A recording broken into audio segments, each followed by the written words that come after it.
Yes sir. Yes, ये आपका Feb month का करंट अफेयर्स है। जैन मंथ का मैंने पूरा पीडीएफ सेंड कर दिया क्या? जैन मंथ का नो पूरा सर। पीडीएफ आपको मिल गया? दो ही पार्ट मिला है, थर्ड पार्ट मिला है क्या? यस सर, सर पूरा नहीं मिला अभी। थर्ड पार्ट नहीं मिला? No sir. ओके ठीक है, आज सेंड कर दूंगा रात को, मुझे ध्यान नहीं था। ओके ठीक है। ये आपका फेब मंथ का करंट अफेयर्स आज से स्टार्ट हो रहा है। In the same line, national news, international news, person in news, then appointments, sports, then daily news, जो भी इंपॉर्टेंट होगा एक मंथ का एक जगह पे हम लोग कवर करेंगे। ठीक है, चलिए पहले हम लोग कुछ आज मैक्सिमम लोग कोशिश करेंगे कि फैक्ट्स को कवर किया जाए, और कुछ एमसीक्यू भी हम लोग कवर करेंगे। ठीक है, yes sir. So first we will start with this news. ठीक है, okay, I think all of you have joined the session. Current affairs में बच्चे कम क्यों रहते हैं? कभी 20, 24, कभी कम हो जाते हैं, ऐसा क्यों? स्ट्रेंथ इतना फ्लक्चुएट क्यों करता है? करंट अफेयर्स टफ लग रहा है क्या? जब एमसीक्यू करते हैं साथ में, जब इस चीज को पढ़ते हैं। चलिए, एक क्वेश्चन मैं पहले आप लोगों से ही पूछता हूँ। ये फैक्ट्स भी हमने इसका कवर किया है। लेट्स सी कि आप लोग अगर उस पे अच्छा एमसीक्यू बने तो आप लोग उसको कैसे अटेम्प्ट करेंगे? Which of the following statement is और are incorrect? Statement 1, food safety and standard authority of India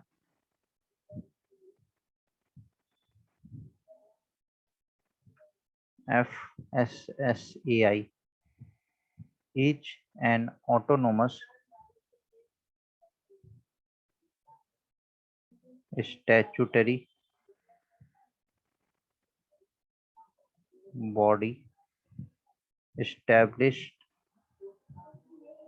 under the Food Safety and Standards Act 2006. Statement 2, Ministry of Food Processing Industry, Government of India is the administrative ministry of FSSAI. And third, recently FSSAI slashes limit for trans fat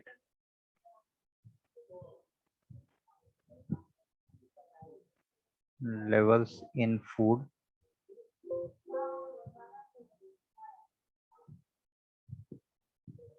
to 3% for 2021 and 2% by 2022 from the current permissible limit of 5%. A 2 only, B 1 and 2, C 3 only, and D 2 and 3.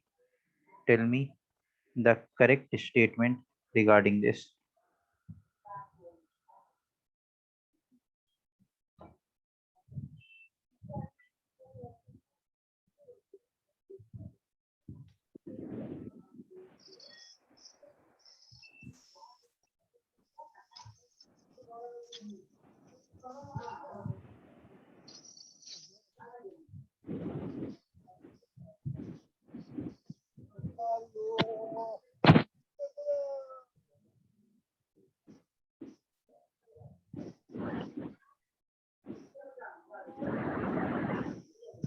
आराम से, ध्यान से questions करने का कोशिश करिए।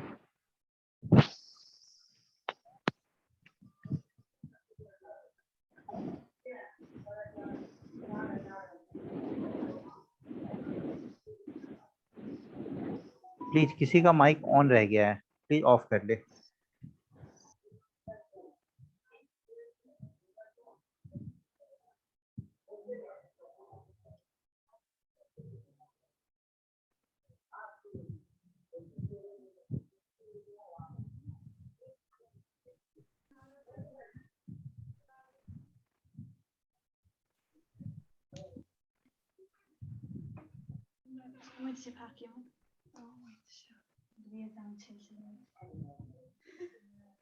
Okay, बहुत लोगों का आंसर आ रहा है।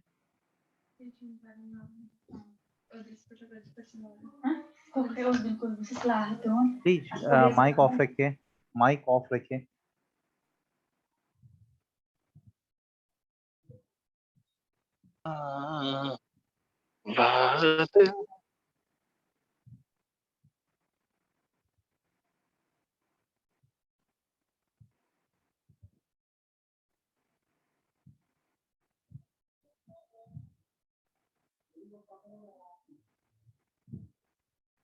चलिए, let's see the correct answer. Food safety and standard authority of India क्या एक ऑटोनोमस स्टैट्यूटरी बॉडी है established under the food safety standard act 2006? Yes, it's an Yes, sir. Autonomous Yes, sir. Statutory body. Yes, sir. Okay, तो ये first statement आपका correct होता है। तो अगर first Yes, statement sir. Correct है तो आपका आंसर जो है वो बी नहीं हो सकता। बी इज नॉट योर और करेक्ट डी भी नहीं आंसर। हो सर। ठीक है, अब ठीक है, हम लोग जो पढ़े थे, क्या पढ़े थे? Food safety and standard authority of India से कुछ रिलेटेड Third- न्यूज़ पढ़े थे? थर्ड वाला पढ़े थे सर, थर्ड वाला पढ़े थे। थर्ड थर्ड वाला वाले में में पढ़ा। ठीक है, ये तो करेक्ट है। तो ये करेक्ट है। रिसेंटली Correct है। Food safety and standard authority of India slashes limit for the trans fat levels in food to 3% for 2020-21 and 2% by 2022 from the current permissible limit of 5%। तो ये आपका जो थर्ड स्टेटमेंट है ये क्या होता है? करेक्ट है, इनकरेक्ट है? It is right. It's Correct, right, correct. sir. It's Correct, sir. Correct Right. है। तो आपका ये करेक्ट है, तो आपसे तो पूछ रहा है सी इनकरेक्ट, सी भी तो नहीं ये आएगा। भी नहीं हो सकता और ये भी नहीं हो ये सकता। भी ये भी- yes, sir. कभी कभी आप It's लोग ना, only sir. Yes, two, it's only statement two Two, is the yes, sir. Correct Two, answer. two. आप लोग ना कभी कभी क्या किया Yes, sir. करिए कि थोड़ा सा लॉजिक भी लगाया करिए, और ऐसा नहीं होता है ना कि जब कुछ एक न्यूज कवर करने से आपका बहुत सारा फैक्ट्स क्लियर होता है, और उस फैक्ट से ऐसा नहीं होगा कि आप किसी भी क्वेश्चन को करने जाएंगे तो आपको 100% उस क्वेश्चन का हर एक पार्ट आपको आ रहा होगा। नहीं, इवन आप सिविल सर्विसेज के एग्जाम तक भी अगर आप अपियर होने जाते हैं तो 50-50 का ही गेम होता है, और 50-50 का स्मार्ट गेम होता है। स्मार्ट गेम क्या होता है? अब लोग को तो ये लगता है कि ये 4 ऑप्शन दे रखा है, इसी में से एक होगा आंसर। इतना इजी नहीं होता अगर आपको नॉलेज ही नहीं है। Once you have the knowledge, आप देखिए आप कितना इजीली उसको सेलेक्ट कर पाते हैं। तो बस मैंने ये क्वेश्चन ऐसे ही कराया था कि आपको किस तरीके से चीज़ों को रिकॉल करना है और रिवाइज करना है। चलिए पहले हम लोग फरवरी मंथ का करंट अफेयर्स करते हैं, उसके बाद हम लोग एमसीक्यू आगे सॉल्व करेंगे। 14th meeting of India UK joint working group on counter terrorism. Counter, अभी इंडिया और यूके के बीच में एक ज्वाइंट वर्किंग ग्रुप क्रिएट किया गया था। ठीक है, अब ये ज्वाइंट वर्किंग ग्रुप क्या करेगा? तो ये टेररिज्म को काउंटर करेगा। तो आपसे पूछा जा सकता है कि अभी इंडिया और यूके के बीच में एक बायलैटरल एग्रीमेंट साइन हुआ था, इन विच फील्ड? तो in the field of terrorism, to counter the terrorism. In the meeting, the two sides exchanged ideas for further strengthening bilateral cooperation in the sphere of counterterrorism, including, अब क्या क्या था उसके अंदर वो इम्पोर्टेंट नहीं है, आपको बस इतना ही याद रखना है।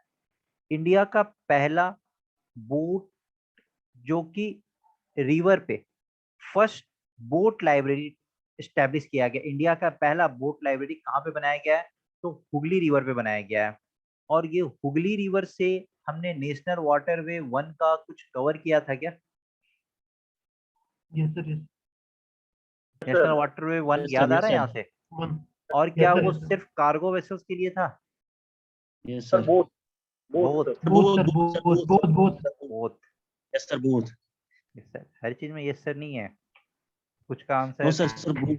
हाँ, तो इंडिया का पहला बोट लाइब्रेरी कहाँ पे लॉन्च किया जा रहा है? रिवर हुगली पे। और आपको पता होगा रिवर हुगली कहाँ पे? तो कोलकाता में। Recently, the West Bengal Transport Corporation has introduced India's first boat library on Hooghly River in association with a heritage book store. अब इसमें क्या क्या होगा इस लाइब्रेरी में, तो आप सोचिए कि कितना मजा आएगा बोट लाइब्रेरी वहां पे जाके पढ़ने में. The young readers boat library features 500 and more perfectly curated collection of books in Hindi, English and Bengali across several genres, and will take visitors on a 3-hour trip along the river from Millennium Park to Belur Math. अगर आप ये waste Bengal तरफ जाएंगे ना, तो वहाँ पे ना मैक्सिमम का नाम है ना मठ, इस तरीके से होता है. जो भी मंदिर वगैरह होता है ना, उनका जनरली वो लोग, या जो स्टडी लोकेशन यूनिवर्सिटीज वगैरह होता है, उसको वो लोग मठ के नाम से बोलते हैं. ठीक है. And back to its original site. तो 3 घंटे के लिए आपको एक मस्त सा बोट ट्रिप कराया जाएगा, और उस पे बुक्स का बहुत सारा कलेक्शंस होगा, बहुत सारा वैरायटी होगा, और आप उसका आनंद ले सकते हैं. You can enjoy those things. कितना मजा आएगा. Then PM pays tribute to Lala Lajpat Rai on his birth anniversary. So recently, Prime Minister Shri Narendra Modi has paid tribute to Lala Lajpat Rai ji on his Jayanti, which is observed every year on 28th of Jan. तो आपसे पूछा जा सकता है 28th of Jan, लेकिन ये बहुत important नहीं है, but for a factual news आपको पता होना चाहिए 28th Jan को किनका एनिवर्सरी सेलिब्रेट किया जाता है, तो लाला लाजपत राय. देन ये इंपॉर्टेंट न्यूज है अभी. Tamil Nadu CM inaugurates memorial established at the former CM residence Ved Nilayam. अब ये वेद निलायम ये किसके रेसिडेंस पे बनाया गया है, तो आपको पता होगा कि तमिलनाडु की सबसे प्रोमिनेंट सीएम अभी तक की कौन रही है. सर करुणा. जयललिता. जयललिता. अम्मा, जयललिता. अम्मा कैंटीन, अम्मा वहां पे इतनी फेमस है यस सर. वो, yes sir. You can't even imagine कि उनकी पॉपुलैरिटी वहां पे क्या थी. Tamil Nadu Yes. CM inaugurates memorial established at the former CM residence Ved Nilayam. So Tamil Nadu Chief Minister Palaniswamy has recently inaugurated the memorial established by the Tamil Nadu government at former Chief Minister Jayalalitha residence Ved Nilayam in Poj Garden in Chennai. And earlier ये जो जयललिता थी, ये पहले actress थी, बाद में ये political field में आई थी. एंड तमिल ब्राह्मण जयललिता बहुत ही प्रोमिनेंट लेडी थी, बहुत ज्यादा. और ये इनका डेथ हुआ था ड्यूरिंग हर टेन्योर. और इनका प्रोमिनेंसी आपको पता चलेगा, इनका इम्पोर्टेंस तमिलनाडु में पता चलता है जब इनका जिस समय हॉस्पिटलाइज हुई थी ना, उसके बाहर मतलब लाखों की संख्या में लोग भीड़ उमड़ा हुआ था उनको सिर्फ देखने के लिए, और उनको प्रे कर रहे थे लोग उनके लिए. तो तमिलनाडु के लिए तो ये लाइफ लाइन थी. ठीक है. चलिए, स्वर्णिम विजय वर्ष. अब स्वर्णिम विजय वर्ष अभी सेलिब्रेट किया गया है. कहाँ पे सेलिब्रेट किया गया है, तो मर्चेंडाइज इन्फेंट्री रेजिमेंटल सेंटर पे ये सेलिब्रेट किया है एट अहमदनगर. अहमदनगर कहाँ पे, महाराष्ट्र में.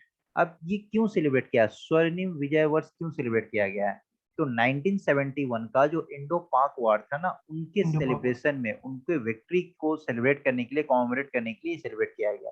So India is celebrating 50th anniversary of the spectacular victory of Indian Armed Force in the 1971 Indo-Pak War as स्वर्णिम विजय वर्ष. तो स्वर्णिम विजय वर्ष की तरह सेलिब्रेट किया गया. तो आपसे ये क्वेश्चन बहुत प्रोमिनेंट है, ये क्वेश्चन पूछा जा सकता है. Recently, Tata Consultancy Services has surpassed Reliance Industries Limited to become India's most valued firms by market capitalization. देखिए, जहां पे पब्लिक स्टॉक इन सब चीजों का जहां पे मैक्सिमम डीलिंग होता है ना, वही मार्केट कैपिटलाइजेशन फॉर्म्स बनता है. ठीक है. तो इसमें इंडिया का जब भी न्यूज आएगा, ऐसे तो ये वर्ल्ड लेवल पे माइक्रोसॉफ्ट हमेशा लगभग ये टॉप कर रहा है. ठीक है, मार्केट कैपिटलाइजेशन में.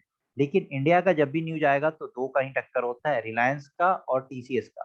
तो जस्ट बिफोर द एग्जाम आप लोग एक बार अपडेट हो जाएंगे कि एग्जाम से जस्ट पहले कौन सा कंपनी मार्केट कैपिटलाइजेशन में इंडिया का मोस्ट वैल्यूड फॉर्म बन चुका है. ठीक है. तो हमेशा टाई अगर आपको नहीं भी समझ में आता है, तो 4 ऑप्शन में 2 ऑप्शन आप उसको हटा सकते हैं, क्योंकि 99% ऑफ द केस में रिलायंस या टीसीएस में हमेशा टाई ब्रेकर वाला चीज चल रहा होता है. ठीक है. तो TCS has also surpassed the US-based IT major Accenture to become the world's most valuable information technology company. यहाँ पे इंफॉर्मेशन टेक्नोलॉजी कंपनी की बात हो रही है, लेकिन अगर वर्ल्ड का valued firms by market capitalisation होगा तो वो कौन सा है? Microsoft and Microsoft. TCS India का है, ठीक है, अभी एट प्रेजेंट। तो एक बार आप लोग एग्जाम से जस्ट पहले कहीं भी जहां भी आप नोट्स बना रहे हैं वहां पे एक बार नोट कर लीजिए कि just before the examination I have to update this. Then Larsen and टार्बो। अब ये जो लार्सन टर्बो है, एलएनटी, जिसको एलएनटी के नाम से जानते हैं, बहुत लोग उसको लार्सन टर्बो के नाम से नहीं जानते। जितना भी मेट्रो या इंफ्रास्ट्रक्चर्स के लिए जो भी प्रोजेक्ट आता है ना, मैक्सिमम प्रोजेक्ट इसके पास ही जाता है, मैक्सिमम टेंडर एलएनटी के पास ही जाता है। और डीएमआरसी का जहां भी मेट्रो बनाया है ना, वो सब एलएनटी नहीं बनाया है। LNT bags 2500 crore order in bullet train projects. तो लार्सन एंड टर्बो has recently announced that it has bagged 2500 crore contract of the Mumbai Ahmedabad high speed rail corridor. तो अभी वहां पे हाई स्पीड रेल कॉरिडोर के लिए 2500 करोड़ अनाउंस किया गया। किसने? तो एलएनटी ने, और वहां पे डेवलप करेगा। Sustainable development of little Andaman island, ठीक है। अभी आप लोग अगर ज्योग्राफी पढ़े होंगे तो ये चैनल पढ़े होंगे कि कौन सा चैनल अंडमान और निकोबार आइलैंड को डिवाइड करता है? 10 degree channel sir. Degree 10 degree channel, wonderful. 10 degree channel, ये सिविल सर्विसेज 2013 या 15 का ये क्वेश्चन है। और उसके बाद इस क्वेश्चन को मिनिमम भी तो 10 टाइम्स रिपीट किया गया है डिफरेंट एग्जाम्स में। और उसी बेस पे फिर 11 डिग्री चैनल पे क्वेश्चन आया और 9 डिग्री चैनल पे क्वेश्चन आया। तो एक बार 9 आप लोग डिग्री। मैप में 11 डिग्री और 9 डिग्री भी देख लेंगे, ठीक है। देखिएगा खुद से, अगर ये सब आप देखेंगे ना तो मैप में आप वहां पे लोकेट कर पाएंगे। लक्षद्वीप। यस, मिनी कोय आइलैंड, वो भी आप देखेंगे कहाँ पे है, क्या है, उन सब चीज को भी एक बार लोकेट करेंगे, सर ठीक ये है। पढ़ा है। पढ़ा है ना, तो बहुत अच्छी बात है। हाँ, देखिए इसी तरीके से चीजों को कनेक्ट भी करते हैं और याद भी करते हैं। करंट अफेयर्स का सबसे खूबसूरत पार्ट होता है कि अगर आपने जीएस पढ़ा है या फिर ऐसा कोई आपको पढ़ा रहा है जो आपको साथ साथ जीएस से चीज को कनेक्ट कर पा रहा है, तो वो सबसे बेहतर तरीका होता है पढ़ने का। आप चीजों को बहुत लंबे टाइम तक याद रख सकते हैं और एक साथ एग्जॉस्टिव आप कह सकते हैं कि आपने कुछ कंप्लीट किया है। Sustainable development of Little Andaman Island. Recently, NITI Aayog plan of sustainable development of little Andaman island, जिसका नाम था vision document for the sustainable and holistic development of the 680 square kilometre. अच्छा ठीक है, अभी हमें अंडमान एंड निकोबार आइलैंड से क्वेश्चन कर रहे हैं ना, तो ये बताइए यहाँ का जो हाईएस्ट पीक है अंडमान एंड निकोबार आइलैंड का, उस पीक का नाम क्या है? Saddle peak sir, saddle peak. अरे saddle peak, saddle peak. Saddle peak. Saddle peak, wonderful, बेहतरीन।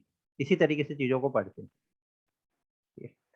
चलिए, तो यहाँ पे लिटिल अंडमान के लिए एक सस्टेनेबल डेवलपमेंट किसका प्लान था? तो नीति आयोग का प्लान था, ठीक है। और ये इसका जो नाम रखा गया तो वो क्या था? Vision document. और कितना छोटा सा है ये, 680 स्क्वायर किलोमीटर में ये सीमित है। Fragile little Andaman in the Andaman and Nicobar group has raised the alarm among environment conservationist.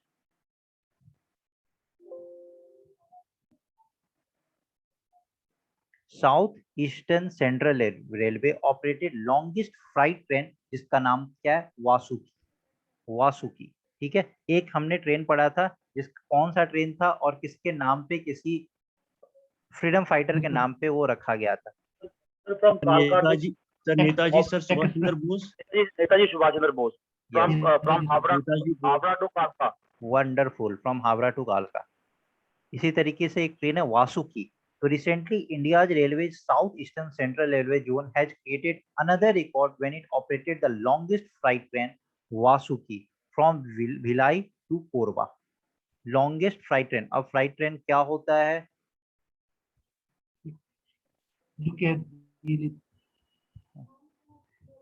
एक मिनट, खाली जो आपने ये जो क्वेश्चन किया ना अभी, ये बहुत ही, ये क्वेश्चन का कोई लॉजिक ही नहीं है। इस तरीके का क्वेश्चन कहीं नहीं देखा जाता और कभी नहीं पूछा जाता है, ठीक है। इसका कोई लॉजिक नहीं है जो आपने भी क्वेश्चन किया है कि ये किस दिन इस सस्टेनेबल डेवलपमेंट को अनाउंस किया गया था, इस तरीके का क्वेश्चन कहीं नहीं है, ठीक है।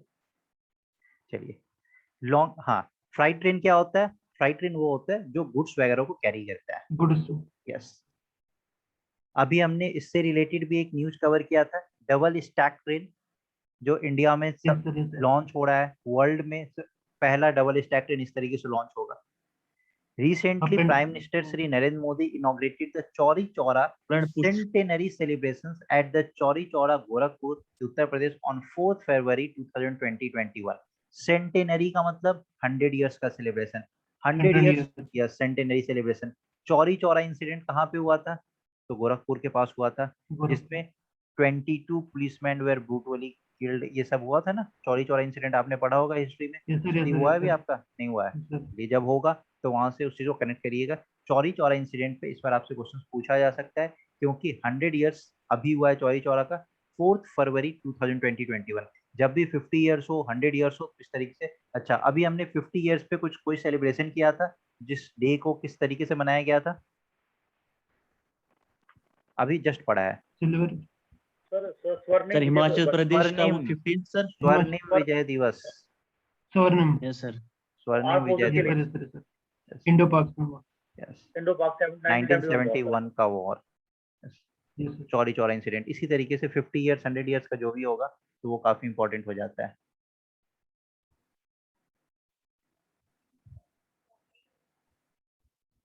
Ropeways and alternate mobility solution brought under MORTH. अब ये क्या है MORTH? तो ministry of road transport and highways. So recently an amendment to the Government of India Rules 1961 has been notified and development of ropeways and alternate mobility solution has been brought under the Ministry of Road Transport and Highways. देखिए, अभी ministry of road transport and highways के अंदर ये ropeway नहीं आता था. Airways जैसे आप देखते हो, वाटरवेज देखते हो, रोडवेज देखते हो, ये रोपवेज भी तो है. बहुत जगह रोपवे का यूज किया जाता है. हिली स्टेशन वगैरह पे, हिल स्टेशन वगैरह पे रोपवे काफी ज्यादा इफेक्टिव है.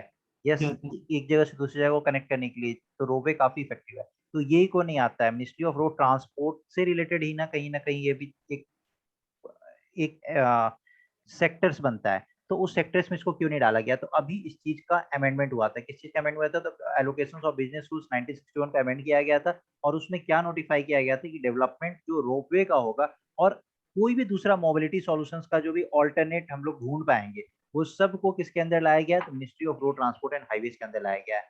This means that the ministry will have the responsibility of construction, research, policy making, formulation of institutional, financial and regulatory framework for the roadways and other alternate mobility solutions.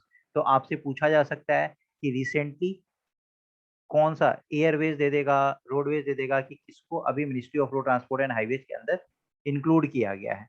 तो ropeway को include किया गया. और इसके अलावा देखिए कैसे जो पॉलिसी बनता है कैसे बना. रोपवे के अलावा और भी कोई भी ऑल्टरनेट मोबिलिटी सॉल्यूशंस. मोबिलिटी का क्या मतलब होता है? एक जगह से दूसरी जगह किसी चीज को ट्रांसफर करते हैं तो उसको बोलते हैं मोबाइल.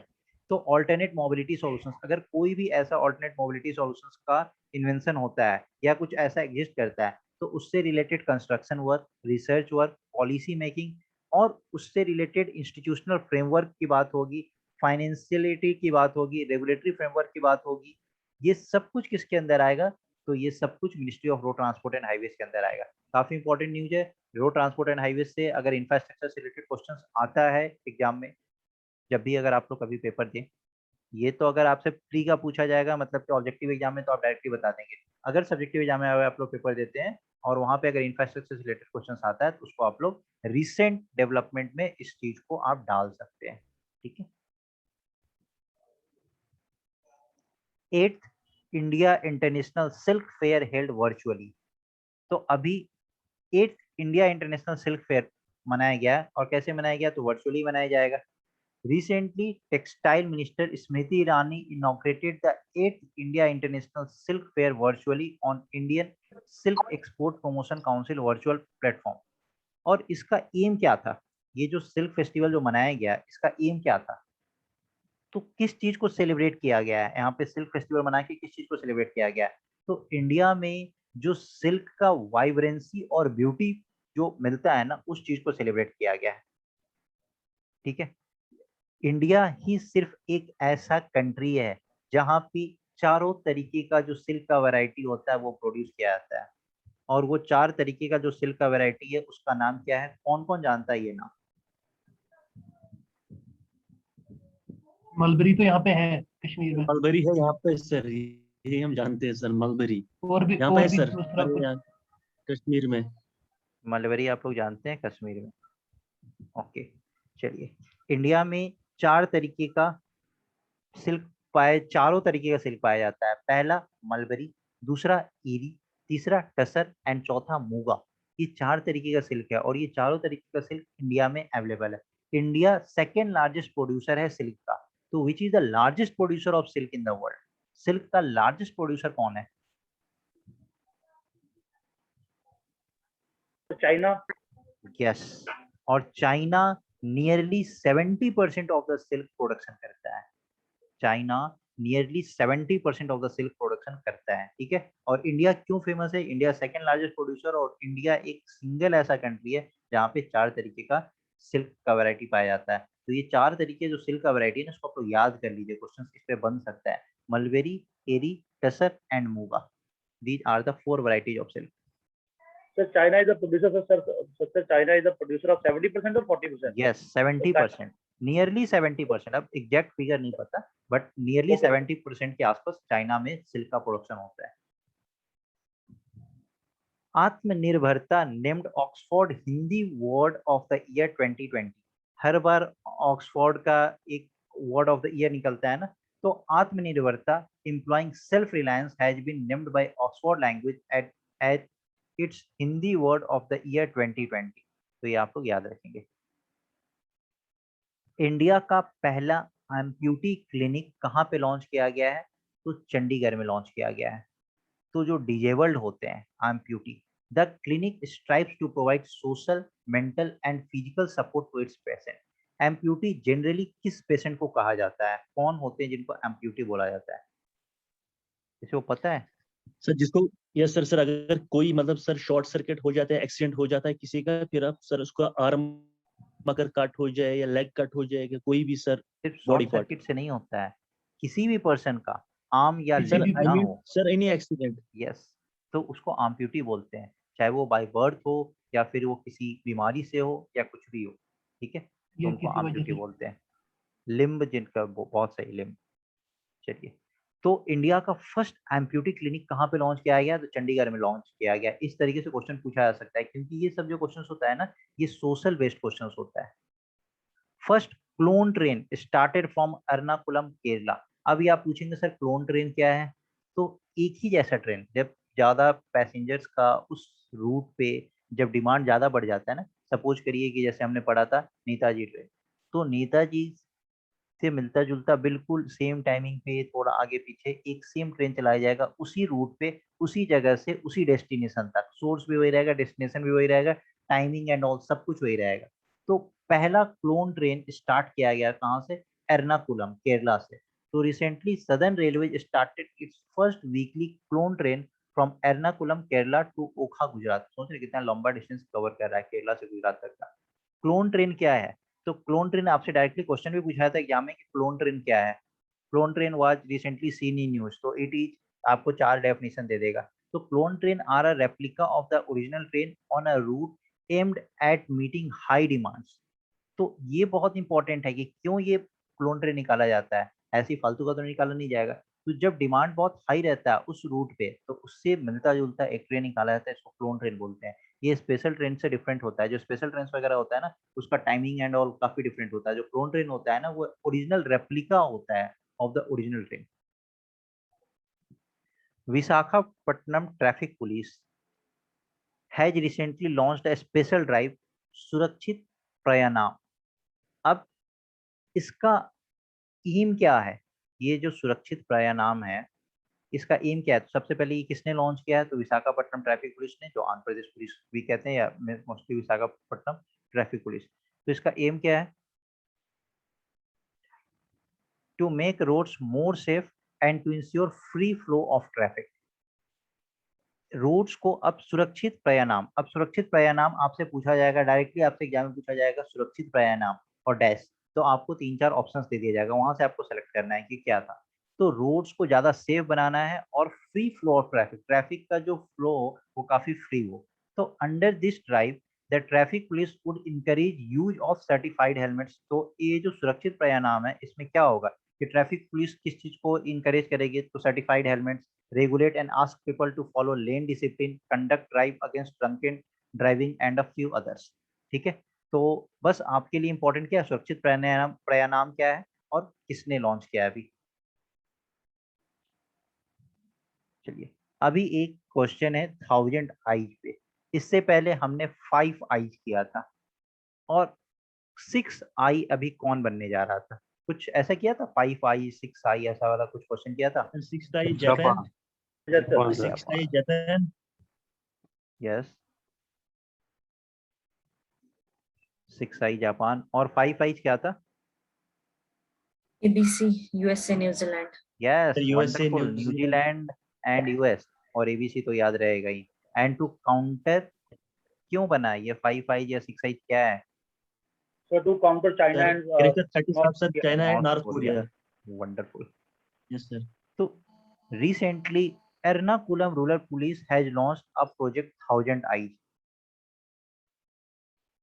एर्नाकुलम रूरल पुलिस ने क्या लॉन्च किया है, प्रोजेक्ट जिसका नाम है 1000 eyes। The project aims to install cameras across the district in such a way that they can be accessed from the command and control room of the Ernakulam Rural Police in Alua, Kerala। तो आपके लिए important क्या है कि अभी 1000 eyes किसने launch किया है, तो एर्नाकुलम रूरल पुलिस ने लॉन्च किया है। इसी तरीके से विशाखापट्टनम पुलिस ने भी क्या लॉन्च किया है, सुरक्षित सर सुरक्षित प्रयाण। यस सुरक्षित प्राणायाम। Yes Kempegowda international airport. अब ये काम्पेगौड़ा इंटरनेशनल एयरपोर्ट है कहाँ पे, सबसे पहला क्वेश्चन तो ये बनता है काम्पेगौड़ा इंटरनेशनल एयरपोर्ट कहाँ पे है। Airports sir Karnataka, Karnataka, wonderful, Kempegowda international airport Karnataka में है, बेंगलुरु में, वंडरफुल, बहुत सही। अब ये काम्पेगौड़ा इंटरनेशनल एयरपोर्ट नोट कर लीजिए कहीं पे, जैसे एयरपोर्ट से रिलेटेड क्वेश्चंस आता है या स्टेडियम से रिलेटेड क्वेश्चंस आता है, तो इस तरीके के क्वेश्चंस को उसी समय नोट कर लेना चाहिए स्टैटिक में, कहीं पे कॉपी में मेंशन कर लीजिए Kempegowda international airport, Bangalore, wonderful. Kempegowda international airport bags voice of the customer global recognition. Kampegoda International Airport, Bengaluru has secured global recognition for being the voice of the customer। और ये voice of the customer क्या है, तो voice of the customer is an initiative by the Airport Council International World recognizes airports that prioritize their customer and remain committed to ensure that their voice was heard during the COVID-19। तो ये सब जो इसको काम्पेगौड़ा international airport को किस चीज का award मिला है, तो वॉइस ऑफ द कस्टमर, और ग्लोबली इनको रिकॉग्नाइज किया है वॉइस ऑफ द कस्टमर। क्यों इनको globally voice of the customer recognise किया गया, इंटरनेशनल लेवल पे इनको रिकॉग्नाइज किया, इसलिए काफी इंपॉर्टेंट क्वेश्चन है, क्योंकि कोविड के टाइम पे भी ना इन्होंने इस चीज को इंश्योर किया था कि जो कस्टमर है ना वो इनके प्रायोरिटी हैं और कस्टमर के वॉइस को सुना जाए, कस्टमर का जो भी ग्रीवांसेस होता है या उनसे रिलेटेड जो भी सेफ्टी मेजर्स होते हैं उन सबको फॉलो किया जाए। सबसे अच्छा अगर कहीं पे बेस्ट प्रैक्टिस देखा गया कि फॉलो करता गया तो ये काम्पेगौड़ा इंटरनेशनल एयरपोर्ट बेंगलुरु में। Indian Pharma and Indian Medical Devices 2020-21 program organized। So recently the Department of Pharmaceuticals, Ministry of Chemicals and Fertilizers along with the Federation of Indian Chamber of Commerce and Industry and Invest India organized the 6th edition of annual program of pharmaceuticals and medical device sectors, that is India Pharma and Indian Medical Device 2020-21। तो India pharma और Indian medical device 2020-21 अभी organise किया गया था, और कौन कौन इसमें पार्टिसिपेट किया था, तो आपको इतना याद नहीं रखने का जरूरत है, फार्मा और मेडिकल डिवाइसेस से रिलेटेड कौन सा मिनिस्ट्री होगा, तो केमिकल्स और फर्टिलाइजर्स ही हो सकता है। उसके बाद डिपार्टमेंट ऑफ फार्मास्यूटिकल्स तो है ही, ये तो पता है कि उसी के अंदर ही ministry of chemicals and fertilizers आएगा। उसमें आपको एक और याद रखना, फिकी।